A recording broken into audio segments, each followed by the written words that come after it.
Welcome to the Love Mondays podcast. My goal is to bring inspiring and authentic guests on the show who can help everyone love their Mondays and every other day of the week and be truly excited and intentional about the life they live every single day. My guest today is Natalie Wideman. She's an athlete, a coach, a student, a business owner, and a motivational speaker. She is an Olympic medal winner and will share her story of the Canadian women's softball team and how they rose from a very challenging place to an Olympic medal.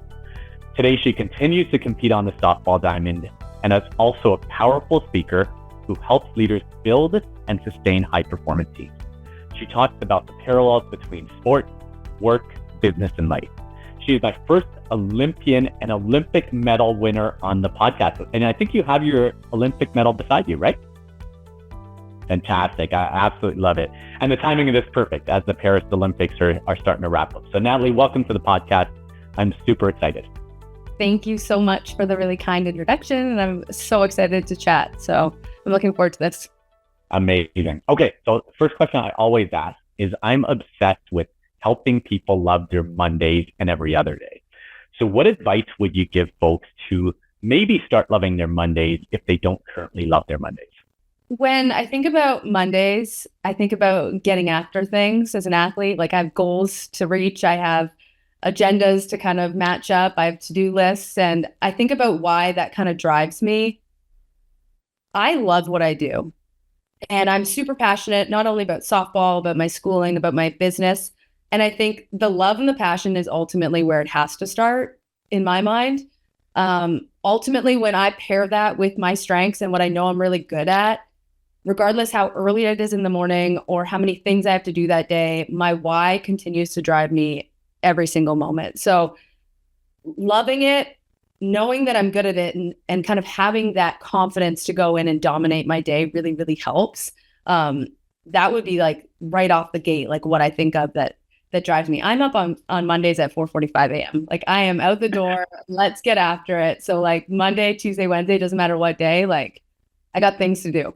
Yeah, no, I love that. And, finding what you love and also, drawing on your strengths. So how do you find what you love? And, tell us a little more about that. It's a journey. Finding what I love, what gets me out of bed, what gets me super excited, what am I passionate about, what does my heart beat for? And when I kind of look at the different things in my life that I have excelled at or I've pursued, I love helping people reach their optimal level. I want them to see that they have more potential and they can tap into a little bit more. I am known as the hype girl on Team Canada. Like I will be right there giving you all the belief and all the support all the way. And when I think about all the different aspects in my life that I'm pursuing right now, that's what I'm doing. I am being that hype girl on the field with softball for myself and for my teammates. I am studying medicine to help others reach that next level. I have a gym where I'm like, hey guys, not only mentally, but physically, we can get to a next level. I coach young athletes and I love telling them they can do something that they never thought they could. And they get excited about it and they start believing in it. I want to push people's limits to the next level. And that just gets me excited. Like I have goosebumps right now. Like, how can I do that today? And that's why I said yes to this podcast. Like, how can I reach more people? How can I inspire you to go a little bit further when you're maybe a little bit afraid to do so? But ultimately, I found that just based on what kind of got me excited and what made me feel good was giving back and helping others. Yeah, no, I feel the hype. I can feel it over the Zoom connection. So that's amazing. Okay, so, congrats. Like, I mean, getting to the Olympic stage and then getting a medal, I really want to, stop and say congratulations. I mean, I'm sure there's a ton of hard work, which we'll talk about, that got you there. So congrats, Natalie. Thank you. Thank you very much. I appreciate that. Amazing. Representing our country in style. So, I want to talk a little bit about the Olympics, right? So Paris Olympics going on right now. What does it take for those really special athletes who I'm seeing on TV to compete? How much time do you have? It takes a lot. Hey, I'd like to hear. Hey, what helps a person commit to that? Like what you talked about, the 4:45 a.m. consistently. First and foremost, I think belief is the foundational thing. You need to have belief in yourself. Growing up, playing sports, being in school, I was told no. I was told you cannot multiple times. And I think naturally we listen to those that are in authority positions and we say, okay, yeah, you're right. I can't do it. But having belief and pushing back on what people think you're capable of, I think is really, really important. A support system goes a long way. When you are representing Canada and playing at an elite level, it takes a lot. It takes a village. It takes your mom sending you peanut butter to Florida during COVID because it's your favorite Canadian peanut butter. It takes the neighbors helping out with the dog because you're living away for 5 months. It takes a lot. And of course, the work ethic is, if you don't have a good work ethic, you're not going to make it. It takes going above and beyond what other people are putting in consistently. From a very young age, I wanted to compete at a high level. And I remember my dad telling me, if you want to be better than other people, you need to really make sure you are doing more than them.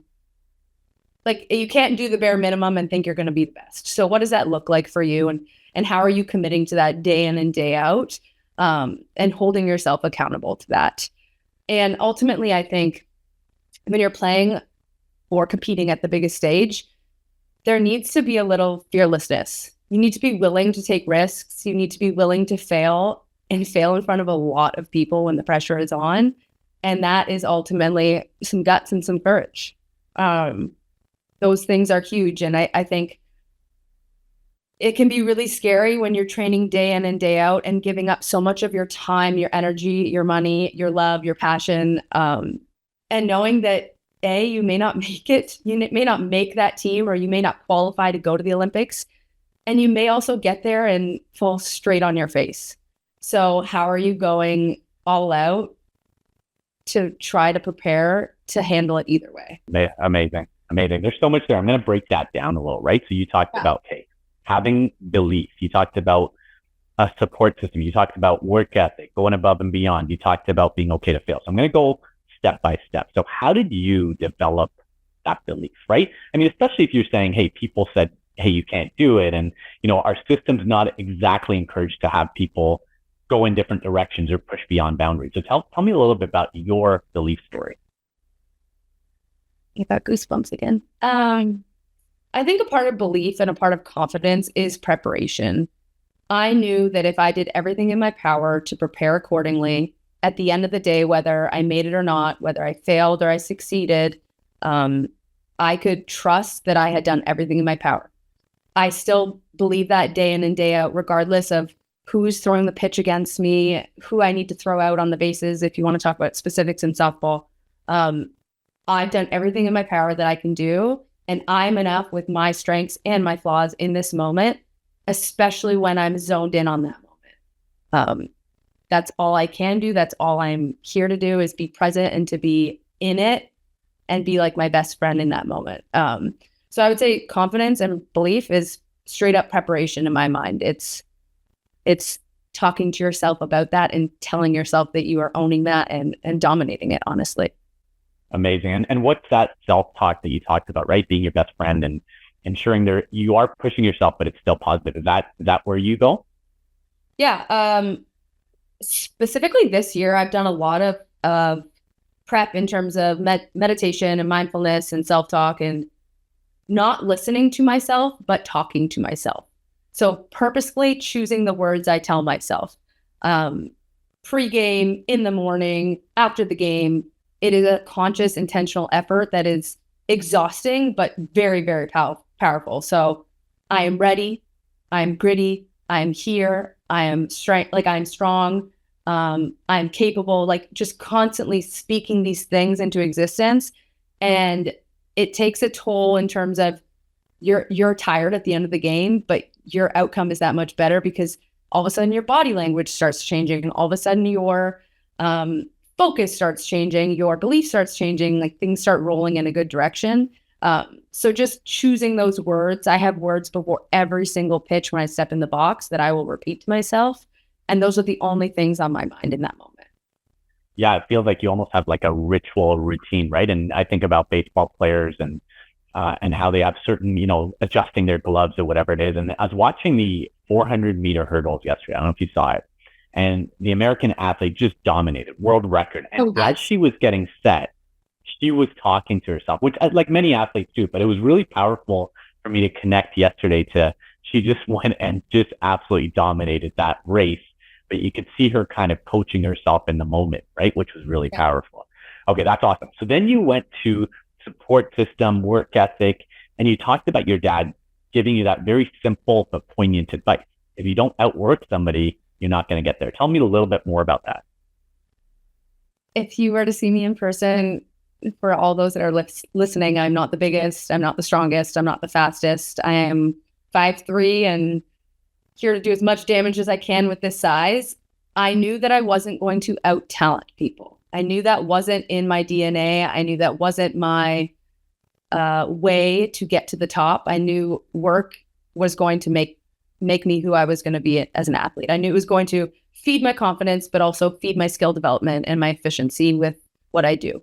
From the time he said that quote to now, it's been a constant in my life in terms of, okay, I got back from season maybe 2 or 3 weeks ago. I'm already thinking, okay, I'm going to have a meeting with my coach and set down goals of what can I now increase? What can I start adding into my routine that's going to get me 1% better, 1% better? Because I came out this season 1% better, but next season it's got to be next level. It's got to be Natalie 2.0.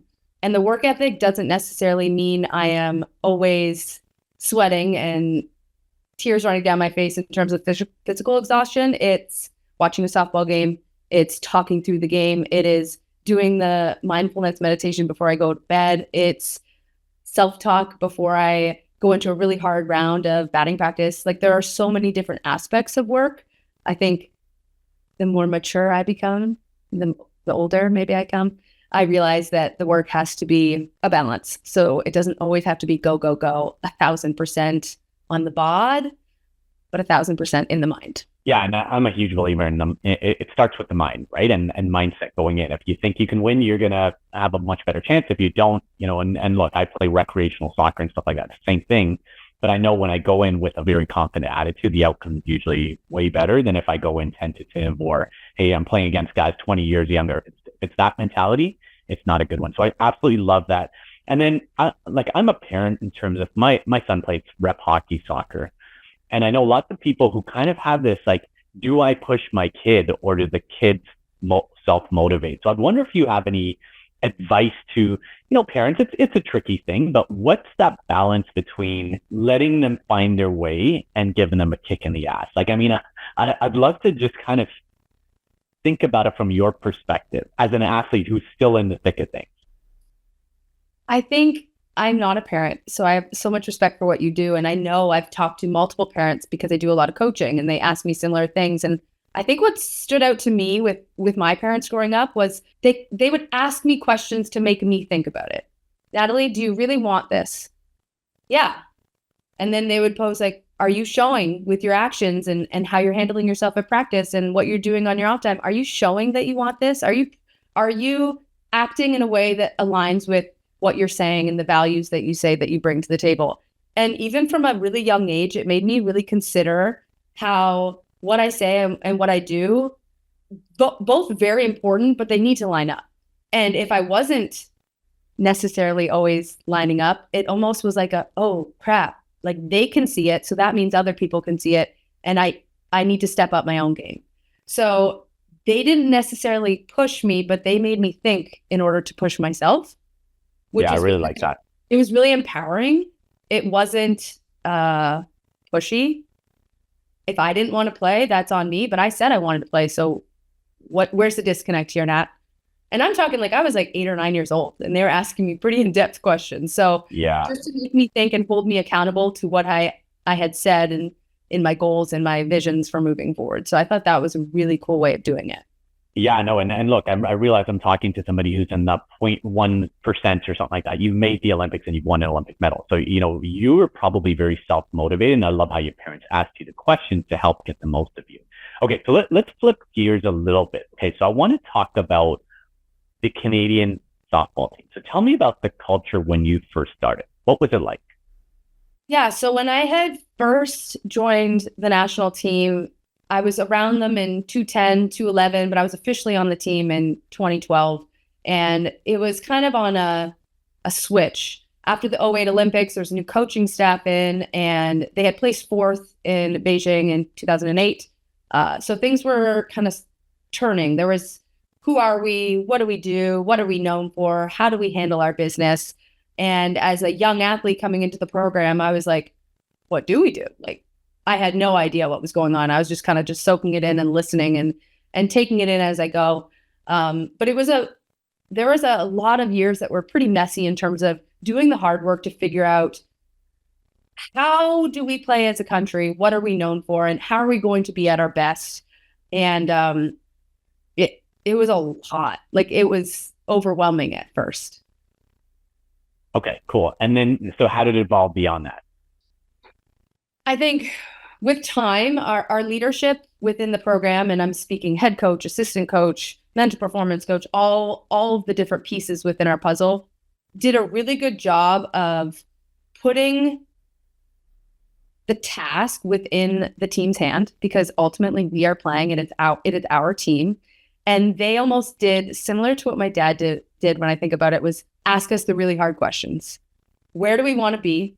What does that look like? Are we leveling up in terms of our skills and like the actions and what we're doing? And this is just kind of a realization now, the parallels between the two, which is kind of crazy. And within the team, there was a tough dynamic. Well, we want to be better than we are. Okay, well, let's be a little bit more like tangible. What do we want to do? Do we want to be gold medal? Do we want to be in the gold medal game? Do we want to just try to medal? And everyone kind of had different ideas. And it took a lot for our program to come to the conclusion, like, no, we want to be the best. And that is very scary to say when you are not the best at that point. We were ranked third, but we were third. And then we had Japan and the USA way up here. So there was a massive gap. So for us to claim that we wanted to be the best was almost a little cringy at first. But ultimately we're like, okay, we want to be the best. This is where we are. How do we claw our way up there? And what does that look like? And our staff, the leadership, did a really good job of, okay, yeah, we need to get better at our skills. Of course, like, we need to be really competent at what we're doing. And that can increase by practice. It can increase by increasing the pressure and the failure rate, all those things. But ultimately, we knew once we had these discussions that as a program, we wanted to be like a family. We wanted to know each other inside and out. We wanted to have relationships so well connected that on the field, I knew what athlete number 2 needed and athlete number 7 needed when they started struggling, so that we could help each other and push each other to the next level. We were not a similar team to like the USA, where you could go out and just dominate and hit a couple home runs and win the game. We needed to be connected and use each other's strengths as a unit to move forward. The evolution of that took a lot. I know we've chatted about it before. It was, okay, we're going to practice for 3 hours, and then we're going to go strength train for 2, and then we're going to go home, shower, have our dinner, and then jump on a call so we can all get on the same page in terms of what does this culture look like, whether it's a book report, whether it's a masterclass, whether it's the really hard conversations. There were so many different things we started to dive into that people probably don't realize that athletes do, you know? Yeah, no, that's really powerful. And I do some work with businesses on how do you create a high performance team. And I love what you just said. Okay, there's the physical aspect, we're training together. Then there's, the working out, but then there's getting on the calls and building trust. So like, yes. What did you, like, how did you get to that conclusion as a team that we want to be the best? Like, what was that process to say, okay, there's saying you're the best, but there's actually committing? What did it take to get the team individually and collectively to commit? Yeah, a lot of hard conversations.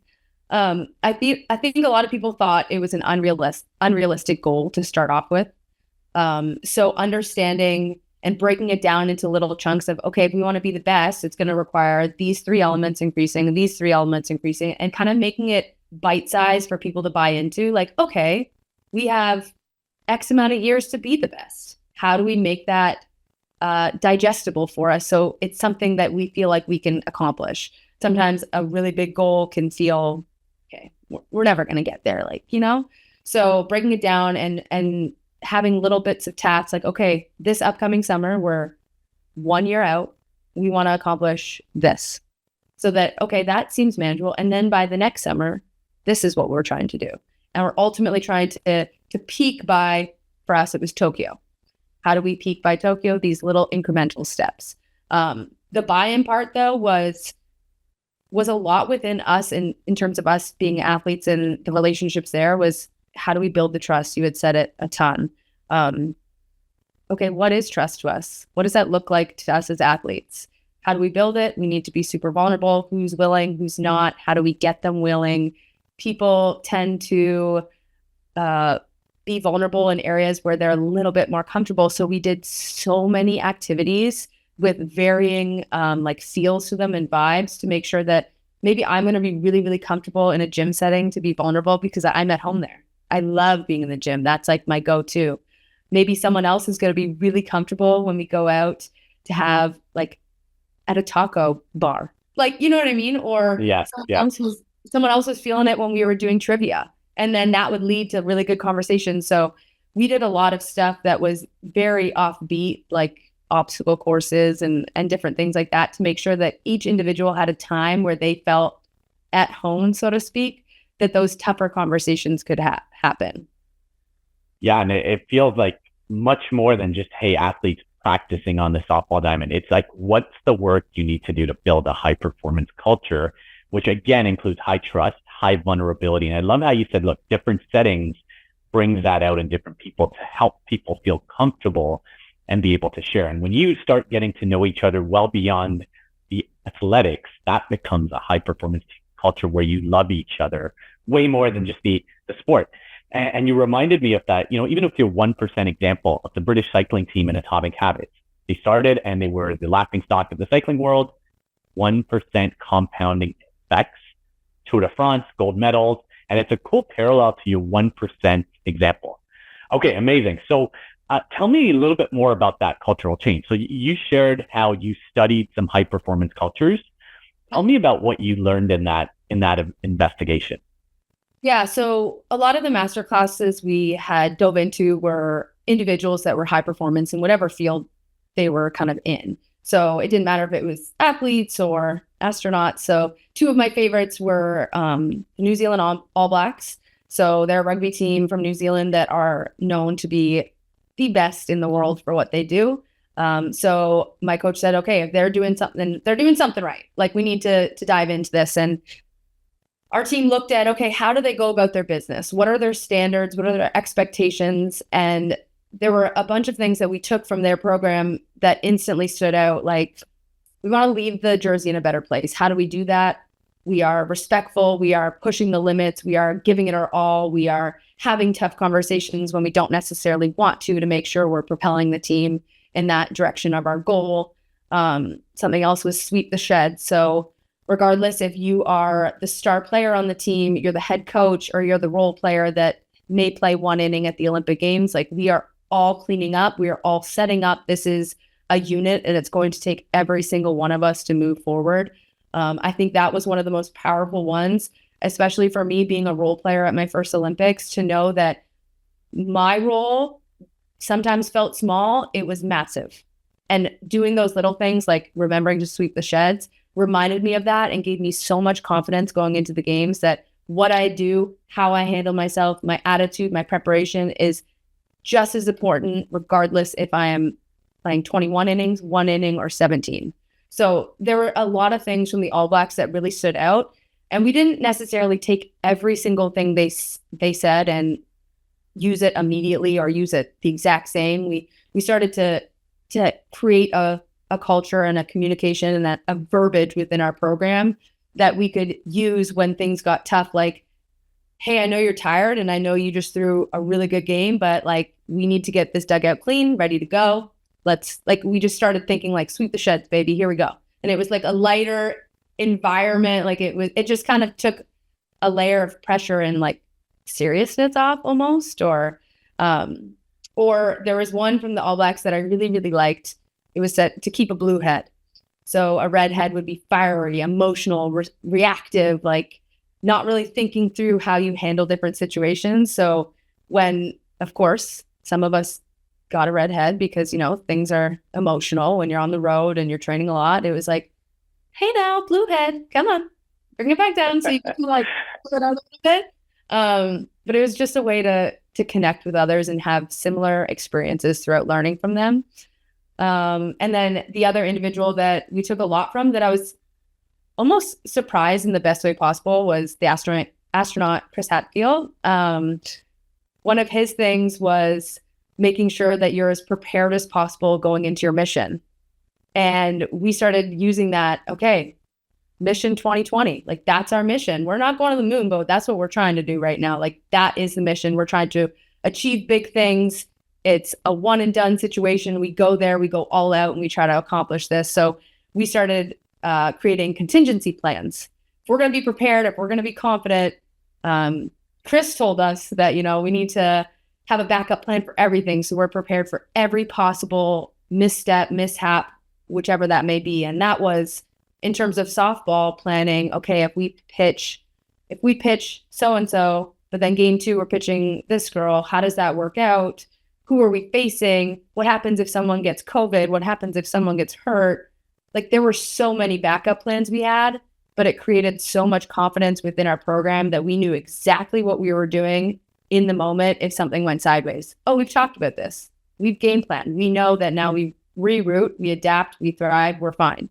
So just little things like that created a culture that instilled a lot of trust because we knew what we were doing and we all were on the same page and we had been through it a million times before, but also created a connection because we felt like we were in this together and we knew exactly where we were going. Yeah, I love both those examples. I love that sweep the shed. I love all those, but sweep the shed is pretty cool because I was talking to one of my first guests, Howard Bahar, ex-president of Starbucks. He would always hire executives. And what he told me was really interesting. He said, as they walked through a Starbucks, if they walked past trash and this person didn't pick it up, immediately he wouldn't hire the person. And it's a nice parallel to say, hey, we're a trash picking type of company, whether you're the CEO, president, or a barista. And I love that. So I love that, sweep the sheds. And then Chris Hadfield, his book's phenomenal. And I think it was his book where he talked about he was doing some kind of mission and there was a cure in his eye or something like that, you don't plan for that. And they had to deal with it. And it's all the contingency plans, but it's so cool to see the impact that phenomenal Canadian Chris has on everybody. And in some ways it helped your team develop the language. I love the language. Hey, sweep the shed or, bluehead, which is really cool when having a challenging conversation to assume positive intent, for example, right? And say, hey, there's a mission 2020, as you talked about. Okay, cool. So tell me about the tournament. Tell me about that tournament and how it evolved. Well, I mean, we all know that COVID kind of delayed it a little bit. So that was probably our first time with adversity that we didn't know what to do. We're like, okay, we're making our contingency plans. Here we go. Like, we're in it.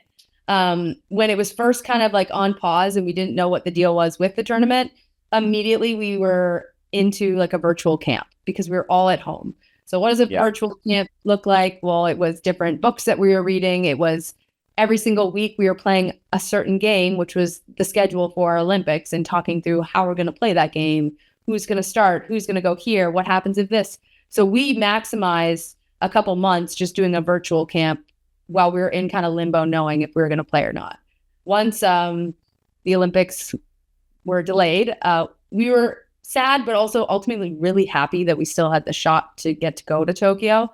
But now our sprint had turned into a marathon. So things were different than we ever expected. So our leadership did a really great job of making sure that we paced accordingly. So we got a little bit of time off to exhale and refigure our brains to be ready to go for another 8, 9, 10 months that we hadn't really accounted for physically, mentally, emotionally, financially. Like there was a lot of things that went into that. And then ultimately we used that time to make sure we were that much more prepared. I think a lot of different teams, whether it was in softball or out of softball, took that as like a, oh crap situation. We got to wait X amount more time. And we said, we get X amount of time. How do we utilize this to be as ready as physically possible. So that was the first step, was just having a really good perspective going into it. Once we got to the tournament, I'm going to be completely honest, it was the easy part. It was the most fun that we could ever have. And I think that's because we had done so much work leading up to it. We exhaled when we got to Tokyo. We smiled and giggled before the tournament even started because we were just so overjoyed that the moment was here. And we knew we were prepared based on, we did a lot. Whether it was conditioning that we didn't want to do, whether it was practicing in the middle of the heat in Florida because we knew that was going to parallel to Tokyo heat. So the actual tournament felt like a blast. Like I felt like I was 10 or 11 again, playing in a softball tournament with my best girlfriends. Like, as lame as that sounds, and I think that ultimately should be the way it is that when you get to the competition or the game, that should be the game. It should be fun. The practice and the prep, that's the tough, grueling part. So, I mean, yes, we hit adversity. We wanted to, our goal was to be in the gold medal game, and that ultimately did not happen. Although when we had played the USA and Japan within the round robin, we had lost by 1 run, and we were right there. It was a heartbreaker. And I remember when we had lost the game to basically secure the spot in the bronze medal game, I think all of us took about 20 minutes on the field bawling, because we had so much belief that we should be in the gold medal game that it crushed us. Thankfully, one of the leaders on our team that had participated in the 2008 Olympic Games gave us our time. And when we got into the dressing room, she said, okay, like, we had our 20 minutes, maybe take the bus ride home, but ultimately we have history to make tomorrow. Like, there is more on the table than ever before. And yes, it's not the color we want, but we have worked way too hard to be so preoccupied about the color. Like, we just got to get it done.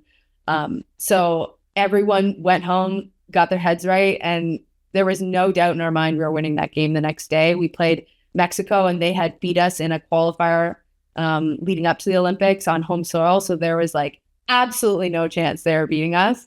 But it was a really cool game. It was a close game. Both teams played really well, and we came out on top. And I think I owe that to our preparation and our belief, really. Yeah, no, so a really cool story. And look, dealing with that adversity, showing vulnerability as a team, as you said, it's a preparation that made it fun. And then also just kind of rebounding, right? And so fantastic. Congratulations once again on that bronze medal, which I'm super proud of. And, congrats to you and your team. Okay, so amazing. So I feel like you're just getting started. You talked about getting up to 4:45 again. So tell me what you're up to now. Well, I just got back from our season where we were at World Championships and we won bronze. So that was awesome for our program. I'm not sure, you probably know, but some of the listeners may not know, softball is not a part of Paris 2024. We are part of the temporary sport list, which means that the host city gets to choose whether or not they want our sport within the program. So unfortunately, they didn't choose us. But our team has really kind of chosen to see the beauty in it, in terms of people get to kind of pursue their career and their life a little bit more right now, and then get back to business for LA 2028, because we were voted in for that. So I'm building my business with my husband, my gym, Body by Chosen Mississauga. I'm finishing up my naturopathic medical career. So I am an intern this September. Wish me luck. I get to see patients and help people some more. So I'll be licensed in a year or two, which is really cool, and get to work hands-on with some athletes in life.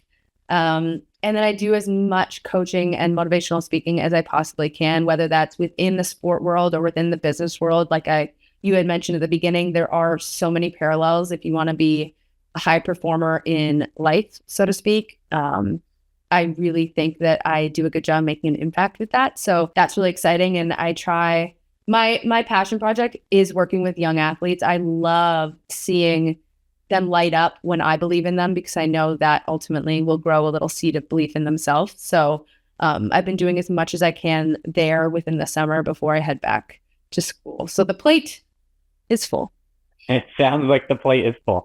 And, congrats, right? Like, you've won a medal, but it feels like, hey, what's next? What can I do next? And I love the service model that you have. Hey, you talked several times about helping other teammates and helping young athletes. And I congratulate you on that. So how did you figure this next path out for yourself?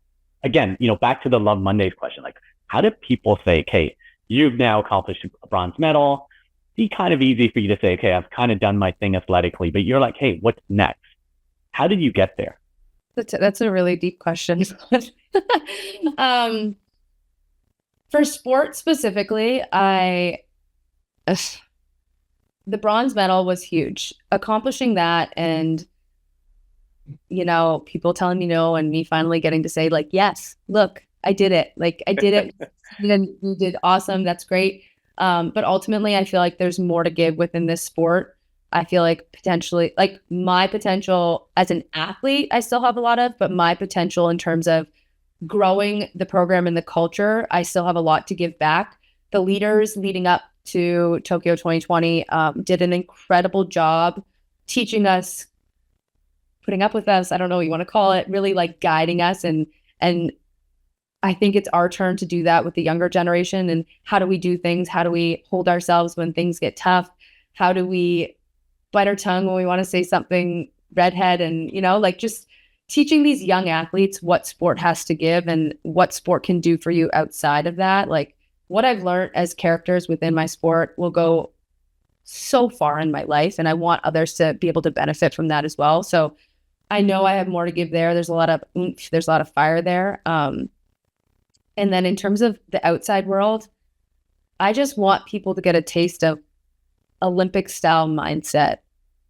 I know that sounds, people may think that's lofty or big, but I want people to know that if they believe in themselves, they can accomplish way more than they ever thought possible. And I think that's why I got into medicine. That's why I'm getting into like the gym area. Like I just want to empower people and lead them and educate them and give them everything I've been gifted within sport and the different things I've learned in my life. And ultimately every day I wake up excited to like pass along a little nugget here and there. I can't wait. Yeah, I know it. To move on to what's next today, like let alone. Yeah, I know. And look, you spoke at my CEO forum. You did a masterful job. And I feel the energy, like even in this conversation, your energy is tremendous.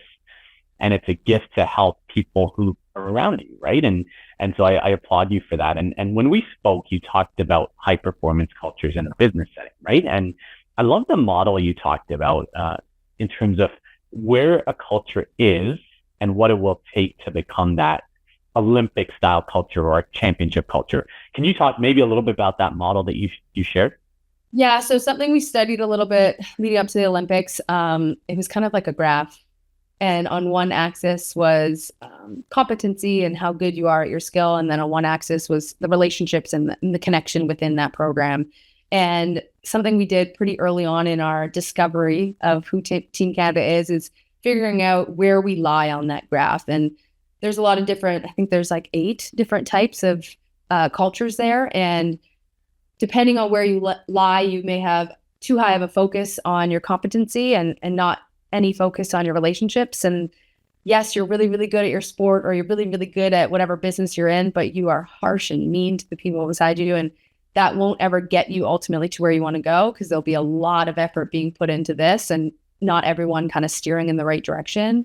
And on the opposite end of the spectrum, you could have very, very high importance on relationships and you could be a family, so to speak, but you're poor at actually executing things. So that's not going to make you a champion either. So as a unit, we figured out that we were pretty evenly scaled. We liked to be close as a unit and we liked to compete, but we didn't like to get out of our comfort zone. So we were kind of like halfway up both of the axes. So we were kind of settling for where we were. This is comfortable. We're still competing. We're here. Here we go. We're pretty good at what we do. We like each other on the surface, but we never kind of got to that next level. So seeing where we were and knowing our tendencies in terms of, okay, when things get hard, we tend to just like walk away from it. We don't push the envelope whatsoever in relationships or in skills and execution. So knowing that was like a big eye-opening moment. Okay, if we want to be a championship culture, we need to push the boundaries in both these areas. How do we do that? We need to fail way more often and get way more uncomfortable in terms of our skills. We're going to ramp the pitching machine up 20 miles an hour faster, and it's going to feel like terrible for a while, but that's the only way we're going to kind of push it to that 1% better, 1% better, 1% better. In terms of relationships, that's me going out of my way to have a conversation that I never wanted to have, and I would have rather swept it under the rug. So it felt uncomfortable in the moment, but ultimately a week from now, a month from now, a year from now, you're going to look back and be like, man, I'm so happy we did that, because now look where we are. Now we're holding ourselves to a higher standard. Now we're amped. Now those scary things feel normal. And this is now easy for us to level up here. Of course, it's not really easy. There's still little minute moments that you have to kind of control and be aware of. But knowing where we were, knowing what our poor tendencies were, and then knowing where we wanted to go in terms of high level of competitiveness and competency and high level of relationships and connection, kind of like gave us a good guide, gave us a visual to come back to say, okay, this is where we are. This is kind of where we're struggling, and we need to kind of get back on track. Yeah, I know. I love the model. I'm looking at it on screen here. So there's like comfortable culture, country club, corrosive, cutthroat, congenial, and then constructive. And I think back to my business days where I actually spent 15 years of craft. So hopefully that was the peanut butter that you were talking about. Yes. But we did have a very high relationship index and results. And it was one of those ones where I stayed there 15 years. And it was a winning culture. Like we consistently outpaced our competitors. Whereas I worked in a number of these other ones where they're still good companies, but it was good, not great. Right. Yes. And again, it ties back to what you're saying is, perhaps there's somebody on that team who you naturally wouldn't have a conversation with. What you built as a team is a culture where you would connect with that other person. And in the spirit of Mission 2020, right? It's like, how do we get there as a team? Absolutely love that. And you talked about an example of communication, which is so important on any team. Can you share that with my listeners? Yeah. So, I mean, communication for me felt probably like the most difficult thing. I'm sure many of my teammates would agree in terms of, I think a lot of us start telling ourselves stories in our head, and we just kind of they can potentially spiral out of control, and they may not have ever been even close to the truth. So one of our challenges for one another on the team was, if you have a story in your head, if you're feeling uncomfortable about it, go straight to the source and just have it. Just have the conversation. It's going to be awkward. You're not going to feel great. Like, you just got to get after it right there and then. And I remember there was a particular afternoon, we had lived in Halifax for about a month training together. And there were 3 catchers on our team. So the vet catcher that had been to the 2008 Olympics, myself, and then another young athlete as well that had worked with us throughout the leading up to the Olympics. And that day we had just a catchers only practice. It was like 35, 40 minutes, nothing crazy. And we were working on a bunch of blocking. And I felt like the whole time we were doing our practice, this vet catcher was talking to this young athlete. And I just kept practicing, doing my thing. But the whole time I'm like, man, why isn't she talking to me? Like, why isn't she giving me any feedback? Like, is she giving up on me? Are we done here? Does she think this other athlete has a better chance than me? And I could feel all these thoughts going, but during practice, I was so preoccupied about, okay, just execute the skill, like get it done, da da da da. And on the way home, thankfully I wasn't a driver because I was in my thoughts. I'm like, man, this feels like I don't get it. Like, where did this come from? So I got back to my room, I showered, and I said, crap, I gotta go talk to her. Like, this is a prime example of what we had our discussion about 2 nights ago. Like, if I don't do this, I'm a bad teammate at this point. So I put on my sweatpants, put on my sweater, and we were living in an army base at this time. So I just had to walk around the hall to her room. I walked to her room and I knock on the door, and she says, yeah, Nat, what's up? And I just start bawling. She's like, okay, come on in. Ooh, I'm a really good crier, just so everyone knows. And she said, what's going on? And so I basically explained to her, like, I didn't understand what was happening at practice today. I felt like you've given up on me and I'm not worth your time to give feedback to. This athlete is an incredible athlete, incredible leader, and a coach. Like, she does it all. I look up to her a lot. And she started giggling. I'm like, what's so funny? I don't get it. She's like, Nat, we were blocking today. And I'm like, yeah, I know. I was there. She goes, you're a great blocker.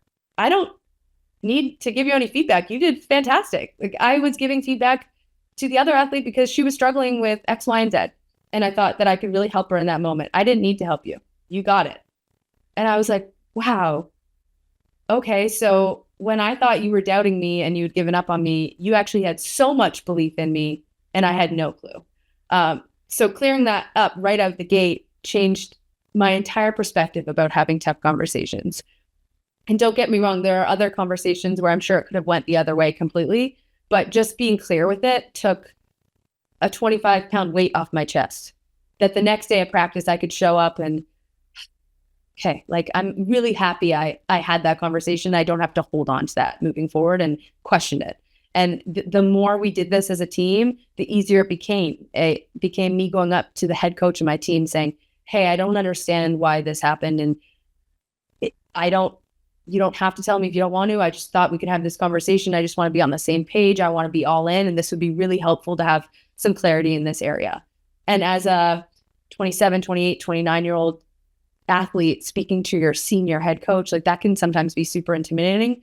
But because we had built so much vulnerability and trust within the whole organization, there was a level of respect and love that was there that I felt like I could do that and we could get to a better place because of it. So. Yeah, no, it's that's a really cool story. And it got me emotional a little because I think about many environments I've been where those conversations are avoided. And what it leads to is kind of a bit of a downward spiral, right? Because imagine if you didn't have that conversation, you started doubting your own skill set and, doubting confidence in that veteran and where it would lead. Compared to it probably enriched your relationship with her, built your confidence, and led to a better outcome, right? And I think about from a leader's perspective or a veteran perspective, that becomes a missed opportunity if you don't go to Natalie and say, wow, Natalie, what a phenomenal session you had, right? And so it's a lesson there for leaders as well to say, don't miss the opportunity to tell your team they're doing a great job or a challenging conversation you talked about, which is amazing.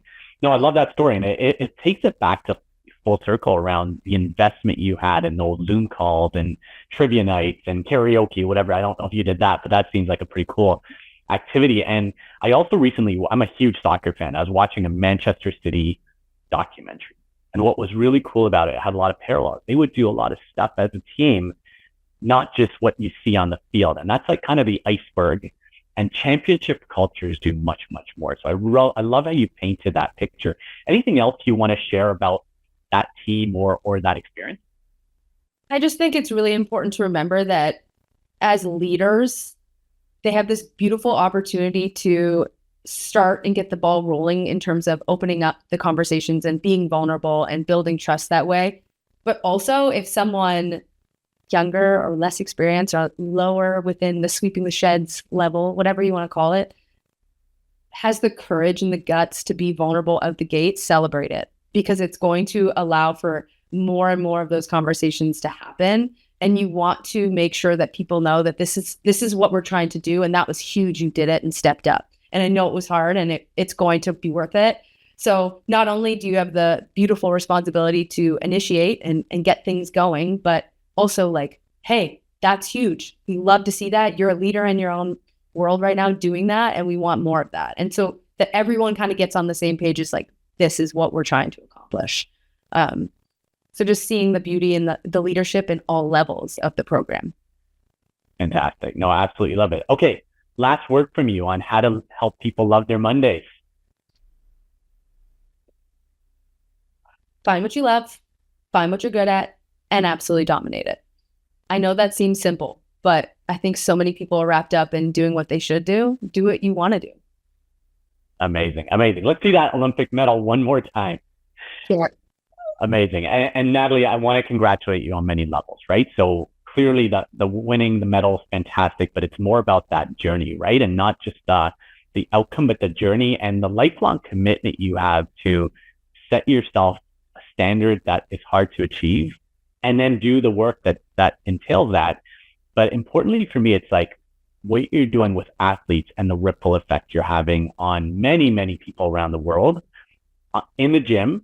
And I'm confident it's going to be in the boardroom because I've seen you speak to executives. And I would highly recommend Natalie to speak to any team to talk about this inspirational story. So Natalie, let's keep in touch. But thank you so much. I really, really appreciate your time and your valuable insight. Thank you so much. I appreciate it. You made this easy, and I appreciate your speaking so highly of me. Thank you. Amazing. Thank you so much, Natalie.